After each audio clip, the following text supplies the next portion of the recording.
முன்னொரு காலத்தில் ஒரு பெரிய நிகழ்வு நடந்தது. தேவர்கள் மற்றும் அசுரர்கள் ஒன்று சேர்ந்தார்கள். கடலை மந்தனம் செய்ய ஆரம்பித்தார்கள்.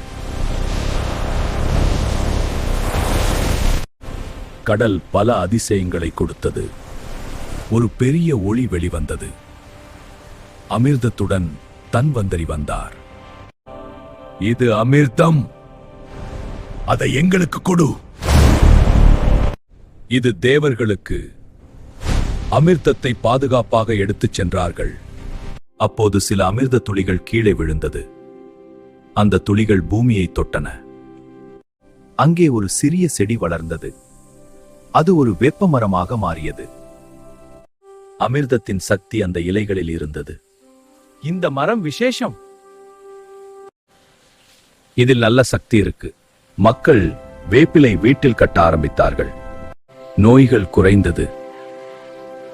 மரம் கிராமத்தை காத்தது. அமிர்தம் மனிதர்களை காப்பாற்றும். இந்த மரம் மருந்து.